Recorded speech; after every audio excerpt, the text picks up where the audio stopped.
जय श्री कृष्ण। राधे राधे। प्यारे भक्तगणों, आज आप सभी श्रवण करेंगे तीन माता की पौराणिक कथा। श्रद्धा पूर्वक श्रवण करने से घर में आएगी सुख शांति, दरिद्रता दूर होगी, मिलेगी मनोवांछित फल। तो आइए श्रवण करते हैं कथा। कथा को अधूरा ना छोड़े, पूरा अवश्य सुने और दूसरों को भी शेयर करें। एक घर में सास बहू रहती थी। बहू का पति विदेश गया था। एक दिन सास ने बहू से गांव में से आग लाकर भोजन बनाने के लिए कहा। बहू गांव में आग लाने गई पर किसी ने भी उसे आग नहीं दी और उससे कह दिया कि जब तक दशा माता की पूजा न हो जाती तब तक आग नहीं मिलेगी। बेचारी बहू खाली हाथ घर लौट आई। उसने सास को बताया कि गांव भर में आज दशा माता की पूजा है, इसलिए कोई आग नहीं दे रहा है। शाम हो जाने पर सास आग लेने गांव गई तो स्त्रियों ने उसे आराम से बैठाया और कहा कि सुबह तुम्हारी बहू आग लेने आई थी, परंतु हमारे यहाँ पूजा नहीं हुई थी, इसलिए आग नहीं दे सके। सास आग लेकर अपने घर पहुंची ही थी कि एक आदमी बछड़ा लिए आया और उसके पीछे ब्याही कलोड़ी गाय थी। स्त्री ने उससे पूछा कि यह गाय क्या पहलीठी ब्याही है? आदमी ने उत्तर दिया हाँ। उसने फिर पूछा कि बछड़ा है या बछिया? उसने जवाब दिया कि बछड़ा है। सास ने घर जाकर बहू से कहा, आओ हम दोनों ही दशा माता के गंडे ले और व्रत करें। दोनों सास बहू ने गंडे लिए। सवेरे व्रत आरंभ किया। 9 व्रत पूरे हो जाने पर 10वें दिन गंडे की पूजा की। सास बहू दोनों ने मिलकर गोल गोल 10 अर्थात कुल 20 फेरे बनाए। 21वां एक बड़ा फेरा गाय को दिया। पूजन समाप्त होने पर सास बहू दोनों पारण करने बैठी। उसी समय बुढ़िया के बेटे ने विदेश से आकर दरवाजे पर आवाज लगाई। आवाज सुनकर माँ ने मन में सोचा कि क्या हर्ज है, उसे जरा देर ठहरने दो, मैं पारायण करने के बाद किवाड़ खोलूंगी। हर बहू ने आवाज सुनी तो उसे ठहरने का साहस नहीं हुआ। अपनी थाली का अन्न इधर उधर करके झट पानी पीकर उठ खड़ी हुई। उसने जाकर किवाड़ खोले। पति ने उससे पूछा कि अम्मा कहाँ है? बहू ने उत्तर दिया कि वह तो अभी पारण कर रही है। तब पति बोला, मैं तेरे हाथ का जल नहीं पीऊंगा क्योंकि मैं 12 बरस में घर आया हूँ। इतने दिनों तक न जाने तू किस प्रकार रही होगी। अम्मा आएगी, वह जल लाएगी, तभी जल पीऊंगा। यह सुनकर स्त्री चुपचाप बैठ गई। इतने में उसकी अम्मा पारण कर अपनी थाली धोकर पी चुकी। तब वह लड़के के पास गई। लड़के ने सादर उसके पैर छुए। अम्मा उसे आशीर्वाद देकर भीतर घर में ले गई। माता ने थाली परोस कर रखी। बेटा भोजन करने लगा। उसने हाथ में पहला ग्रास लिया ही था कि फेरों के वे टुकड़े जो बहू ने अपनी थाली में फेंक दिए थे अपने आप उछलकर उसके सामने आने लगे। बेटे ने माँ से पूछा, यह सब क्या हो रहा है माँ? माँ बोली, मैं क्या जानूं, बहू जाने। यह सुनकर बेटा आग बबूला होकर बोला, ऐसी बहू मेरे किस काम की जिसके चरित्र की तू साक्षी नहीं है? उसको मैं घर में नहीं रख सकता। इसे अभी घर से निकालो। यदि यह घर में रहेगी तो मैं घर में नहीं रहूंगा। माँ ने बेटे को व्रत के पारण का सब हाल बताकर हर तरह से समझाया, परंतु वह मानने को तैयार नहीं हुआ। वह यही कहता रहा कि इसे घर से बाहर करो तो मैं रह सकता हूँ। माँ ने सोचा कि बहू को थोड़ी देर के लिए बाहर कर देती हूँ। जब लड़के का गुस्सा उतर जाएगा तब बहू को बुला लूंगी। बुढ़िया ने बहू से कहा, देहरी के बाहर जाकर उसारे के नीचे खड़ी हो जा। जब बहू उसारे के नीचे खड़ी हुई तो उसारा बोला, मुझसे हटकर खड़ी हो, मैं दशा माता की विरोधी को छाया नहीं दे सकता। इस पर वह वहां से चलकर घीरोची के पास गई। घीरोची बोली, मुझसे हटकर खड़ी हो, मुझे इतना भार घरों का नहीं जितना तेरा है। वह वहां से हटकर धूरे के ढेर पर खड़ी हो गई। धूरे का ढेर बोला, मुझे इतना भार कूड़े का नहीं जितना तेरा है, चल यहां से हटकर कहीं और खड़ी हो जा। इस प्रकार उसे कहीं भी खड़ा होने नहीं दिया गया। वह अपने मन में बहुत दुख मान रही थी। वह जंगल में चली गई। जंगल में भूखी प्यासी घूमती फिरती अंधेरी कुएं में गिर पड़ी। वह उसमें गिर तो पड़ी, परंतु उसे चोट न आई। वह नीचे बैठ गई। अचानक राजा नल शिकार खेलते खेलते वहां पहुंच गए। उनके साथी बिछुड़ गए थे। वह प्यास के कारण उसी कुएं पर आए जिसमें वह स्त्री गिर पड़ी थी। राजा नल के भाई ने कुएं में पानी के लिए लोटा डाला तो वह स्त्री ने लोटे को पकड़ लिया। भाई ने नल से कहा कि इस कुएं में तो किसी ने लोटा पकड़ लिया है। तब राजा नल ने कुएं पर आकर कहा, तुम यदि पुरुष हो तो मेरे धर्म के भाई हो और स्त्री हो तो मेरी धर्म की बहन हो। तुम जो भी हो बोलो, मैं तुम्हें बाहर निकालूंगा। स्त्री ने आवाज दी। राजा ने उसे बाहर निकाल लिया तथा उसे हाथी पर बैठाकर राजधानी ले आया। महाराज को शिकार से लौटकर महलों की ओर आते देखकर सेवकों ने महारानी को महाराज के आने की सूचना दी। सेवकों ने एक स्त्री को हाथी पर बैठे देखकर रानी को बताया कि महाराज एक नई रानी को साथ ला रहे हैं। यह जानकर महारानी बड़ी दुखी हुई। इतने में महाराज भी वहां आ पहुंचे। रानी ने हाथ जोड़कर विनती की, महाराज मुझसे ऐसी क्या गलती हो गई जो मेरे रहते अब दूसरा विवाह कर लाए। राजा नल ने हंसकर उत्तर दिया, वह तुम्हारी सौत नहीं ननद है, मेरी धर्म बहन है। तुम्हें उसके साथ अपनी सगी ननद की तरह बर्ताव करना चाहिए। यह सुनते ही महारानी का मुख प्रसन्नता से कमल की भांति खिल उठा। वह बोली, अब तक मैं ननद का सुख नहीं जानती थी। अच्छा हुआ जो मुझे भाग्य से ननद भी मिल गई। राजा ने उसका नाम मुंह बोली बहन रखा और उसके लिए अलग से महल बनवाया। उसके दिन अब सुख पूर्वक बीतने लगे। एक दिन राजा की घोड़ी ब्याही तो राजमहल की स्त्रियां बधाई गीत गाने लगी। मुंह बोली बहन ने अपनी दासियों से कहा, बाहर जाकर पता करो कि किस बात की बधाई बन रही है। दासियों ने बताया, महाराज की घोड़ी ने अच्छी घड़ी में उत्तम बछेरी को जन्म दिया है, उसकी बधाई गाई जा रही है। मुंह बोली बहन ने पूछा, पहलोठी ब्याही है या दूसरी तीसरी बार? दासियों ने उत्तर दिया, यह तो पहलोठी है। तब मुंह बोली बहन ने महारानी के पास जाकर कहा, आओ भावज रानी, हम तुम दोनों दशा माता के गंडा ले। रानी ने पूछा, गंडा क्या चीज है, मुझे समझाओ। वह बोली, दशा माता के व्रत का यह नियम है कि पहले पहले जब गाय का घोड़ी या स्त्री का प्रसव सुने तब गंडा लेकर व्रत आरंभ करते हैं। 9 व्रत करने के बाद 10वें दिन गंडे का पूजन करके विसर्जन करते हैं। इसी के साथ उसने पारण का नियम भी बताया। तब महारानी बोली, तुम्हारा व्रत तुमको फले। मैं पूरी और दूध की खीर खाने वाली रानी महारानी वाला बन फरा गोली की पापड़ी खाकर कैसे रह सकती हूँ। ऐसा खाना मेरी वाला मारी मारी फिरी और आपके देश में आ गई हूँ।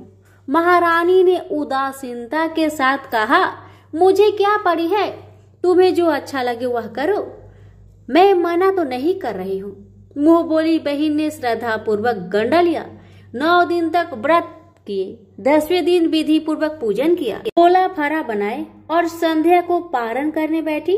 उसी समय उसके पति को अनायास कुछ प्रेरणा सी हुई। वह अपनी माता से आज्ञा लेकर अपनी पत्नी को ढूंढने चल दिया। घूमता फिरता वह राजा नल की राजधानी में पहुंच गया और अपनी पत्नी का पता लगाने लगा। उसने एक कुएं पर कुछ औरतों को बातें करते देखा। कह रही थी, राजा की मुंह बोली बहन बहुत ही सुंदर स्त्री है, आजकल उसी का किया हुआ सब कुछ ऐसा होता है। दूसरी स्त्री बोली, वह सुंदर होने के साथ साथ धर्मात्मा भी है। जब से आई है तभी से उसने सदा व्रत खोल रखा है। उसके दरवाजे से कोई भी व्यक्ति खाली हाथ नहीं लौटता। तीसरी स्त्री बोली, वह जैसी धर्मात्मा है वैसी सदाचारिणी भी है। चौथी स्त्री बोली, वह सदाचारिणी और सर्वप्रिय भी है, सारी प्रजा उससे खुश है। पांचवी स्त्री बोली, यह तो सब है, परंतु अब तक यह पता नहीं चला कि वह कौन है और कहाँ की रहने वाली है। उन औरतों की बातें सुनकर वह साधु की भेष में राजा नल की मुंह बोली बहन के महल के द्वार पर जा पहुंचा। वहां उसने भिक्षा हेतु आवाज लगाई तो द्वारपाल उसे भिक्षा देने लगा। उसने द्वारपालों के हाथों से भिक्षा लेने से मना कर दिया और बोला, भिक्षा देने वाली स्वामिनी के हाथ से ही भिक्षा ग्रहण करूंगा, नहीं तो मैं अपने रास्ते चला। तब द्वारपाल ने उससे कहा, इस समय वह दशा माता का व्रत करके पारण कर रही है, पारण समाप्त होने के बाद ही वह तुझको भिक्षा दे सकती है, तब तक तुम प्रतीक्षा करो। वह चुपचाप बैठकर प्रतीक्षा करने लगा। पारण कर लेने के बाद वह मुट्ठी भर मोती लेकर आई, परंतु अपने सामने पति को पल्ला फैलाए देखकर वह मुस्कुराती हुई लौट गई। दोनों ने एक दूसरे को पहचान लिया था। महारानी ने मुंह बोली ननद को मुस्कुराते देखकर कहा, जब से तुम आई हो आज तक मैंने तुमको मुस्कुराते हुए नहीं देखा। आज इस साधु को देखकर हंसने का क्या कारण है? मुंह बोली बहन ने उत्तर दिया, वह साधु हमारे घर का है। रानी ने पूछा, तब वह ऐसे क्यों आया है? उसने कहा, वह अभी मेरा पता लगाने आया है। महारानी ने राजा नल से कहा, तुम्हारी मुंह बोली बहन के घर के लोग आए हैं। राजा ने कहा, उनसे कह दो कि अभी यहाँ से घर जाकर वहां से हमारी हैसियत से आए, तब मैं बहन की विदाई करूंगा। राजा नल की मुंह बोली बहन का पति घर जाकर अपनी माँ से बोला, तुम्हारी बहू राजा नल के यहाँ उसकी बहन बनकर रह रही है। वह रोज सदा व्रत करती है और नियम धर से दिन बिताती है। तब उसकी माता ने उसे आज्ञा दी कि बहू को ले आओ। वह डोली पीनस बाजे गाजे कहार आदि के साथ यथाचित सच धन कर राजा नल की राजधानी को चल दिया। राजा ने उसका यथोचित आदर सत्कार किया और कुछ दिन मेहमानी में रखकर विधि पूर्वक बहन की विदाई की। वह महल से बाहर निकल चलने लगी तो महल भी उसके पीछे पीछे चलने लगा। तब महारानी बोली, ननद जी तुम चली और मेरा महल भी ले चली, जरा पीछे मुड़कर तो देखती जाओ। जैसे ही उसने मुड़कर पीछे की ओर देखा तो राजा का संपूर्ण राजसी वैभव अचानक लुप्त हो गया। राजा की मुंह बोली बहन तो अपने पति के साथ आनंद से रहने लगी, परंतु राजा नल व रानी का यह हाल हो गया कि वे दोनों कमरी कथरी ओढ़े फिरने लगे। उनके भोजनालय में पत्ते खरखराने लगे। राजा नल रानी से बोले, अब हमें यहाँ से कहीं दूसरी जगह चले जाना चाहिए। रानी पतिव्रता स्त्री थी, उसने राजा की आज्ञा मान ली। चलते चलते वे एक गांव के पास पहुंचे। वहां पर बैरी के पेड़ पर बैर लगे हुए थे। राजा रानी दोनों भूखे थे। उन्होंने बैरों को उठाया तो बैर लोहे के हो गए। इस प्रकार राजा रानी जिस वस्तु को भी हाथ लगाते वह कंकर पत्थर में बदल जाती थी। इतने पर भी राजा रानी आगे बढ़ते गए। रास्ते में उन्हें एक व्यापारी मिला। व्यापारी ने राजा रानी को पहचान लिया। उसने राजा रानी के भोजन के लिए सैर भर आटा दिया। वे आटा लेकर एक नदी किनारे गए। महारानी भोजन बनाने लगी और राजा नल स्नान करने चले गए। उस नदी में मछुआरे मछलियां पकड़ रहे थे। मछुआरों ने राजा को 4 मछलियां दी। रानी ने मछलियां भूनकर रोटियां बना ली। राजा नल भोजन करने बैठे तो रोटियां ईंट में परिवर्तित हो गई और मछलियां उछलकर नदी में चली गई। यहाँ से चलकर राजा रानी अपनी मुंह बोली बहन के यहाँ गए। बहन को जब पता चला कि भाई भौजाई आए हैं तो उसने पूछा, कैसे आए हैं? रानी ने कहा कि लटके चिथरा भूखे कुकरा ऐसे आए। और कैसे आते? यह सुनकर उसे बड़ा लज्जा आई। उसने रानी राजा को एक कुम्हार के यहाँ ठहरा दिया। शाम को थाल सजाकर बहन स्वयं भौजाई से मिलने कुम्हार के घर गई। उसने भौजाई के सामने थाल रखा तो भौजाई ने कहा कि इस थाल में जो कुछ भी है उसे कुम्हार के चक्के के नीचे रख दो और चली जाओ। ननद थाल का सामान चक्के के नीचे रखकर चली गई। थोड़ी देर में राजा ने आकर रानी से पूछा, कहो बहन, आई थी? क्या लाई थी? रानी ने कहा, आई तो थी, पर जो कुछ लाई थी मैंने इसे चक्के के नीचे रखवा दिया है। राजा ने वहां देखा तो वहां कंकर पत्थरों के सिवा कुछ भी नहीं था।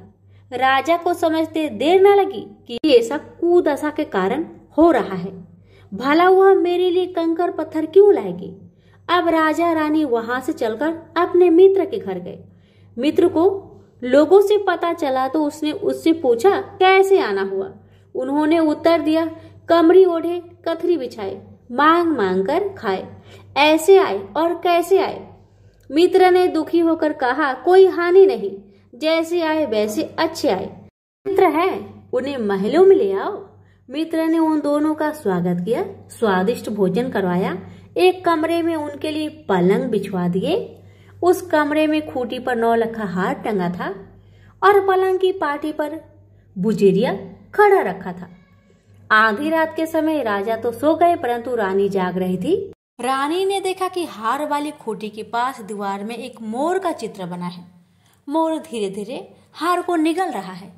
रानी ने राजा को जगाकर वह दृश्य दिखाया। राजा ने सोचा, यहाँ से चुपचाप भाग चलना चाहिए, नहीं तो सवेरे चोरी का कलंक लगेगा। तब मित्र को क्या मुख दिखाएंगे। बेचारे राजा रानी रात में ही उठकर जंगल की तरफ चल गए।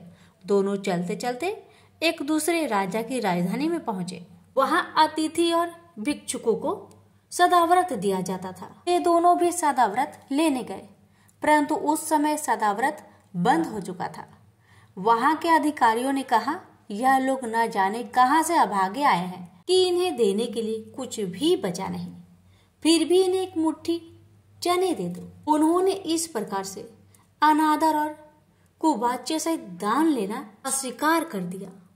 वे दानाध्यक्ष की निंदा करते हुए बोले कि ऐसी कंजूसी है तो सदाव्रत देने का नाम ही क्यों करता है। दानाध्यक्ष बोला, यह तो बड़ा घमंडी भिक्षुक लगता है, भीख भी मांगता है और गाली भी देता है, इसको हवालत में डाल दो। इस प्रकार दोनों को एक कोठरी में बंद कर दिया गया। एक एक मुट्ठी चने दोनों को खाने के लिए मिलने लगे। जिस कोठरी में राजा रानी को बंद किया गया था उसी के पास आम रास्ता था। एक महत रानी राजा की घुड़सवार को साफ कर उसी रास्ते से निकला करती थी। एक दिन वह बहुत देर से निकली। रानी उससे पूछने लगी कि आज तुम्हें इतनी देर कैसे हो गई। वह बोली कि आज राजा की घोड़ी ब्याही थी, उसकी टहल में देर हो गई। रानी ने पूछा कि घोड़ी पहली बार ब्याही है या दूसरी तीसरी बार? महत रानी ने बताया, पहली बार। फिर रानी ने पूछा, बछेरा हुआ या बछेरी? महत रानी ने बताया कि बहुत अच्छा बछेरा हुआ है। यह सुनकर रानी ने राजा से कहा, एक बार मैंने तुम्हारी मुंह बोली बहन के गंडे का अनादर किया था, उसी दिन से हमारी दशा बदल गई है। मैं आज दशा माता का गंडा लेना चाहती हूँ। राजा ने कहा, परंतु यहाँ पूजा की सामग्री कहाँ से आएगी? उसके नियम धर्म का पालन कैसे होगा? रानी ने उत्तर दिया, वही दशा माता सब कुछ करेगी, मैं तो उन्हीं का नाम लेकर गंडा लेती हूँ, फिर जो होगा देखा जाएगा। रानी ने 9 तार राजा की पगड़ी से एक तार में अपने आंचल का लेकर गंडा तैयार किया और उसी समय से व्रत करने लगी। थोड़ी देर में वहां का राजा अपनी घोड़ी को देखने के लिए उसी रास्ते से निकला। राजा ने नल दमयंती को कोठरी में बंद देखकर पूछा कि वे लोग कौन है और इनका अपराध क्या है। पहरेदारों ने कहा, ये लोग भिक्षा लेने आए थे, ये आपको आशीर्वाद देने के बदले गालियां देते थे। इसी कारण दानाध्यक्ष ने इन दोनों को कैद में डाल दिया है। राजा ने कहा, यह तो इनका कोई अपराध नहीं है, इनको मनोवांछित भिक्षा न मिली होगी इसलिए ये गालियां देने लगे होंगे। इनको संतुष्ट करना चाहिए था ना, कि कैद में डाल देना चाहिए। इनको अभी रिहा करो। राजा की आज्ञा से उसी समय दोनों को कोठरी से बाहर निकाला गया।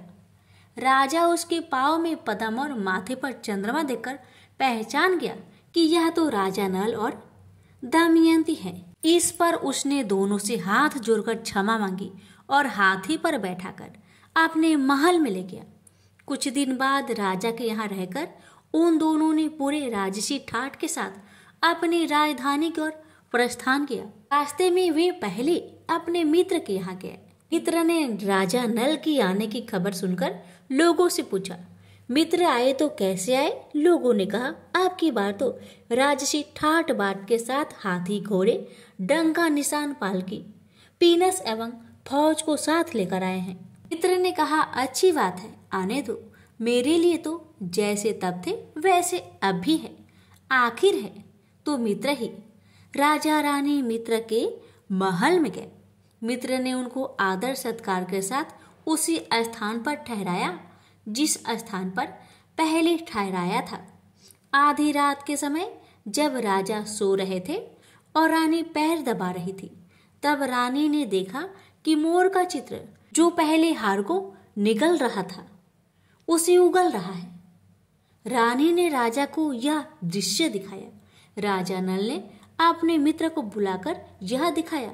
मित्र बोला कि मैंने तब तुमको न तब चोरी लगाई थी, न अब लगाता हूँ। यह दृश्य कुदशा का फल था। आप निश्चिंत रहिए, मेरे मन में कोई मैल नहीं है। मित्र की यहाँ से चलकर राजा रानी अपनी मुंह बोली बहन के यहाँ गए। उसने जब सुना कि राजा भैया आ रहे हैं तो उसने लोगों से पूछा, कैसे आ रहे हैं? लोगों ने कहा, जिस प्रकार राजा को आना चाहिए उसी प्रकार से आ रहे हैं। उसने कहा, उनको महल में ले आओ। जब राजा नल की हाथी बहन के महल की ओर बढ़ा तब रानी ने कहा, आप अपनी बहन के घर जाइए, मैं उसी कुम्हार के घर पर रहूंगी जिसके यहाँ पहले ठहरी थी। राजा ने कहा, जिस कारण इतने दुख उठाए तुम फिर उससे झगड़ा लेना चाहती हो। यह तुम अच्छा नहीं कर रही हो। परंतु रानी नहीं मानी। वह कुम्हार के घर पर ठहरी। राजा बहन के घर चले गए। शाम को राजा की बहन भाऊज को लेने थाल सजाकर चली। उसने भाऊज के सामने थाल रख दिया। भाऊज सोने चांदी के गहने उतार उतार कर रखने लगी और कहने लगी, खाओ रे, मेरे सोने चांदी के गहने को खाओ, हम भूखे नंगे क्या खाएंगे। यह उल्हाना सुनकर ननद बोली, यह उल्हाना, और बोली, किस पर कसती हो? मुझसे जो कुछ हो सका सो सब लाई थी, वही अब भी लाई हूँ। विश्वास ना हो तो चक्की के नीचे अभी देख लो। सचमुच चक्की के नीचे देखा तो वहां पर मणिक मोतियों का ढेर लगा था। रानी यह सब देखकर सन रह गई। वह बोली, ननद जी, तुम्हारा कोई दोष नहीं है, यह तो मेरी कुदशा का परिणाम था। रानी ने ननद को लाया सब सामान तथा उनमें अपनी तरफ से कुछ और जवाहरात मिलाकर ननद को वापस कर दिया, परंतु पूजा का न्योता देना भूल गई। वहां चलकर राजा सूरा गाय के पास आए। गाय ने सेना सहित राजा को भरपेट दूध पिलाया। वहां से आगे चलकर वे नदी के तट पर पहुंचे तो वह डेरा डाला। भोजन बनवाया गया। जब राजा भोजन करने बैठे तो उसी समय नदी से उछलकर गिरी हुई भुनी भुनाई मछलियां अपने आप गिर पड़ी। वो रोटियां जो ईंट बन गई थी फिर रोटियां बन गई। राजा ने कहा, ये सब क्या हो रहा है? कुछ समझ में नहीं आता। रानी ने बताया कि ये रोटियां और मछलियां वो ही हैं जो उस दिन हमें नसीब में नहीं मिली थी। यदि आपसे उस समय कहती कि तली हुई मछलियां जल में उछल कर गई और रोटियां ईंट बन गई तो आप कदापि भी इसे सच न मानते। इसी कारण मुझे बहाना बनाना पड़ा था। अब राजा रानी अपनी राजधानी की तरफ आगे बढ़े। जब राजा की फौज अपनी राजधानी के समीप पहुंची तो वहां के लोगों ने समझा कि दूसरे राजा ने राजधानी पर आक्रमण कर दिया है। वे घबरा गए। वहां के लोग नजराना लेकर राजा से मिलने गांव के बाहर आए, परंतु यह क्या? यह तो अपने राजा है। लोगों की प्रसन्नता का ठिकाना न रहा। वे श्रद्धा भक्ति के साथ महाराज के आगे चलकर उन्हें उनके महल में ले गए। रानी राजा ने महल में प्रवेश किया। रानी ने तुरंत दशा माता का पूजा का प्रबंध किया। उसने उस पूजा में नगर की सब सौभाग्यशाली स्त्रियों को बुलवाया। भगवती के भोग के लिए सब प्रकार के पकवान बनवाए। आटे की 10 बत्तियां, 10 शक्कर की गुजियों और 10-10 अठवाइया सुहागिनों के आंचल में डाली। सुहागिनों का श्रृंगार आदि करके दशा माता की पूजा प्रारंभ हुई। कलश स्थापित करके दीपक को प्रज्वलित किया गया, परंतु उसकी बत्ती नहीं जली। इस पर पंडितों ने कहा कि न्योता पाने वाला न्योतने को तो नहीं रह गया है, स्मरण किया जाए, उसके आने पर दीपक जल जाएगा। रानी ने सोच विचारने पर बताया कि ननद न्योतने से रह गई है। पंडितों ने कहा कि उसे फौरन बुलाया जाए। राजा ने अपना दूतगामी रथ भेजकर अपनी मुंह बोली बहन को बुलवाया। उसके आते ही कलश की मणिक प्रज्वलित हो गया। बड़ी धूमधाम से पूजा की गई। अंत में सुहागिनों को भोजन कराकर विदा किया गया। उसी समय राज्य में आज्ञा जारी की, मेरी प्रजा के लोग दशा माता का व्रत किया करें। भगवती माता ने जिस प्रकार राजा नल के दिन फेरे, उसी प्रकार सबके फेरे। प्रेम से बोलिए दशा माता की जय। प्यारे भक्तों, आप माता सती के बारे में तो जानते ही होंगे। माता सती प्रजापति दक्ष की पुत्री थी। माता सती ने अपने पिता प्रजापति दक्ष के विरुद्ध जाकर भगवान शिव से विवाह किया था। एक बार जब प्रजापति दक्ष ने एक विशाल योग का आयोजन किया था, तब प्रजापति दक्ष ने भगवान शिव और सती को छोड़ समस्त देवी देवताओं को निमंत्रित किया था। भगवान शिव के लाख मना करने के बावजूद भी माता सती यज्ञ में गई।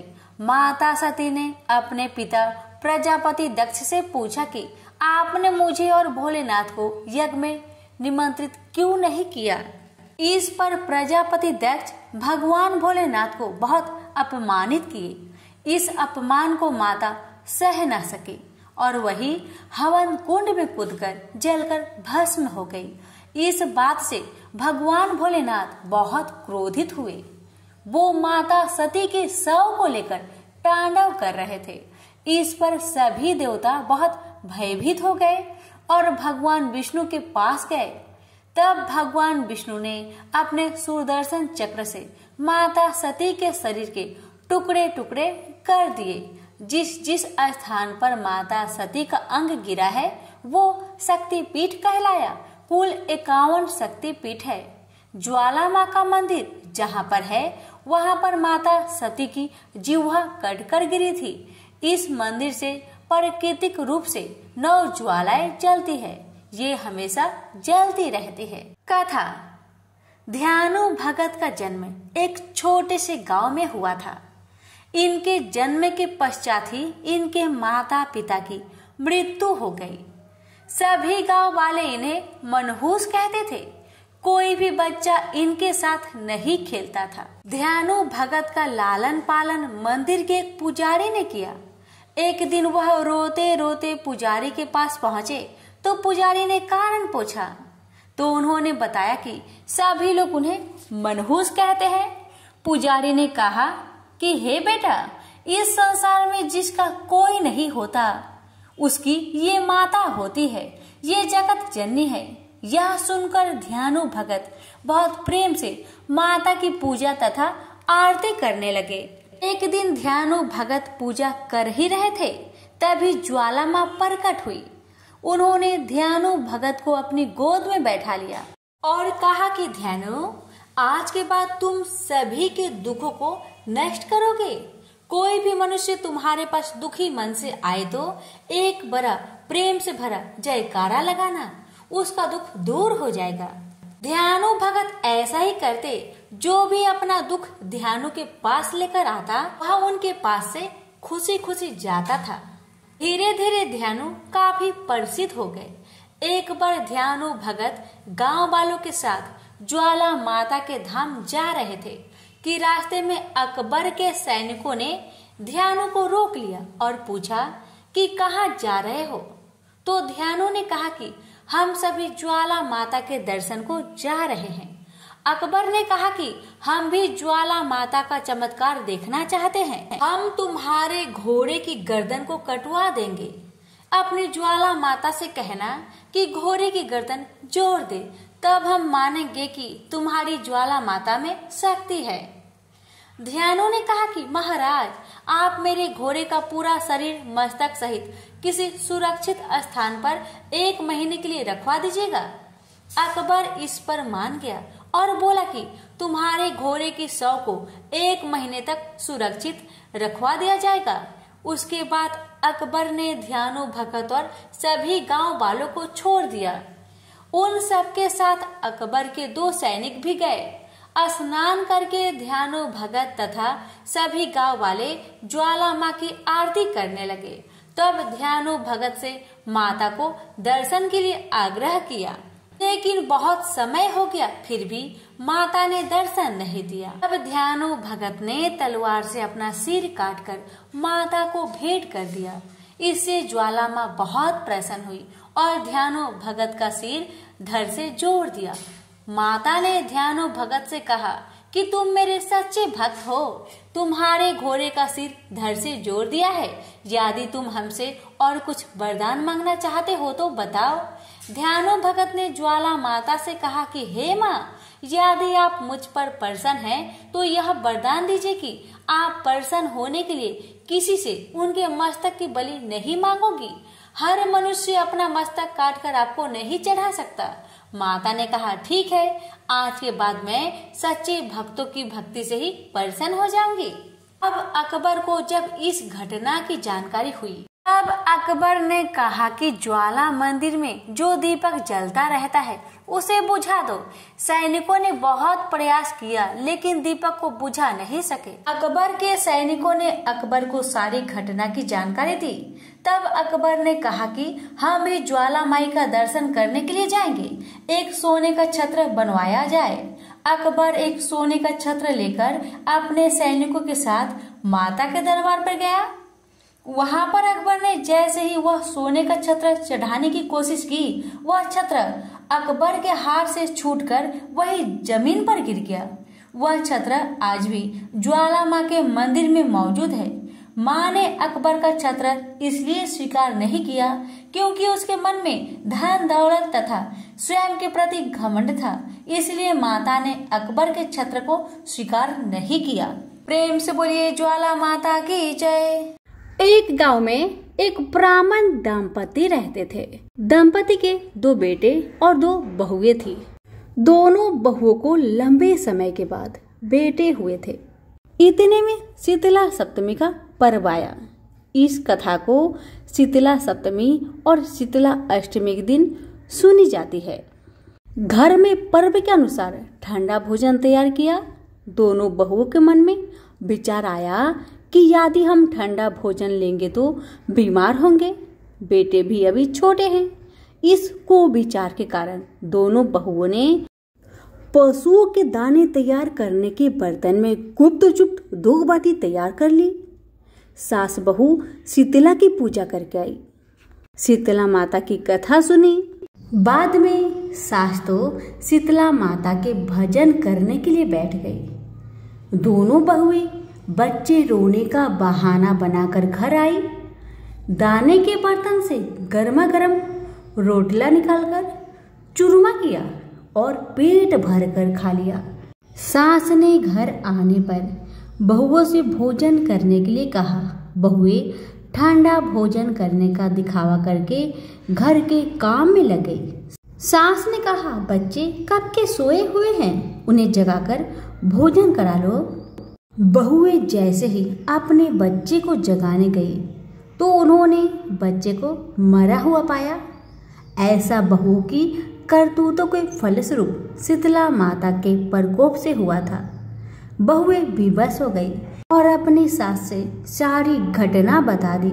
सासू माँ बहुत क्रोधित हुई और अपने बहुओं से बोली कि तुम दोनों अपने बेटे की बदौलत शीतला माता की अवहेलना की है, इसलिए अपने घर से निकल जाओ और बेटों को जिंदा और स्वस्थ लेकर ही मेरे घर में पैर रखना। अपने मृत बेटों को टोकरी में सुलाकर दोनों बहुएं घर से निकल पड़ी। जाते जाते रास्ते में एक जीर्ण वृक्ष आया। यह खेजड़ी का वृक्ष था। इसके नीचे ओड़ी और शीतला दोनों बहनें बैठी थी। दोनों के बालों में बिमुल परमान में जू थी। बहुओं ने थकान का अनुभव भी किया था। दोनों बहुएं ओड़ी और शीतला के पास आकर बैठ गई। उन दोनों ने शीतला और ओड़ी के बालों से खूब सारी जू निकाली। जूओं का नाश होने से ओड़ी और शीतला ने अपने मस्तक में शीतलता का अनुभव किया। कहा, तुम दोनों ने हमारे मस्तक को शीतल ठंडा किया है, वैसे ही तुम्हें पेट की शांति मिले। दोनों बहुएं एक साथ बोली कि पेट का दिया हुआ ही लेकर हम मारी मारी भटक रहे हैं, परंतु शीतला माता के दर्शन नहीं हुए हैं। शीतला माता ने कहा कि तुम दोनों पापिनी हो, दुष्ट हो, दुराचारिणी हो। तुम्हारा तो मुंह देखने भी योग्य नहीं है। शीतला सप्तमी के दिन ठंडा भोजन करने के बदले तुम दोनों ने गर्म भोजन लिया था। यह सुनते ही बहुओं ने शीतला माता को पहचान लिया। देवरानी जेठानी ने दोनों माताओं का वंदन किया। गिड़गिड़ाते हुए कहा कि हम तो भोली भाली है, अनजाने में गरम खाना खा लिए। आपके प्रभाव को हम नहीं जानते थे माँ। आप हम दोनों को क्षमा करें। पुनः ऐसा दुष्ट कृत्य हम कभी नहीं करेंगे। उनके पश्चाताप भरे वचनों को सुनकर दोनों माताएं प्रसन्न हुई। शीतला माता ने मृतक बालक को जीवित कर दिया। बहुएं तब बच्चों के साथ लेकर आनंद से पुनः गांव लौट आई।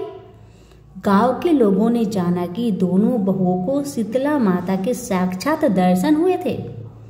दोनों का धूमधाम से स्वागत करके गांव प्रवेश करवाया। बहुओं ने कहा, हम गांव में शीतला माता के मंदिर का निर्माण करवाएंगे। चैत्र महीने में शीतला सप्तमी के दिन मात्र ठंडा ही खाना चाहिए। शीतला माता ने बहुओं पर जैसी अपनी दृष्टि की वैसी कृपा सब पर करे। श्री शीतला माँ सदा हमें शांति, शीतलता तथा आरोग्य दे। तो प्रेम से बोलिए शीतला माता की जय हो। पौराणिक कथा के अनुसार माता शीतला की उत्पत्ति भगवान ब्रह्मा से हुई थी। देवलोक से धरती पर माता शीतला अपने साथ भगवान शिव के पसीने से बनी ज्वारासुर को अपने साथी बनाकर लाई थी। तब उनके हाथों में दाल के दाने भी थे। उस समय के राजा विराट ने माता शीतला को अपने राज्य में रहने के लिए स्थान नहीं दिया तो माता क्रोधित हो गई। उस क्रोध की ज्वाला से राजा की प्रजा को लाल लाल दाने निकल आए और लोग गर्मी के मारे मरने लगे। तब राजा विराट ने माता के क्रोध को शांत करने के लिए ठंडा दूध और कच्ची लस्सी उन पर चढ़ाई। तभी से हर साल शीतला अष्टमी पर लोग माँ का आशीर्वाद पाने के लिए ठंडा भोजन माता को चढ़ाने लगे। प्रेम से बोलिए शीतला माता की जय हो। धन्यवाद।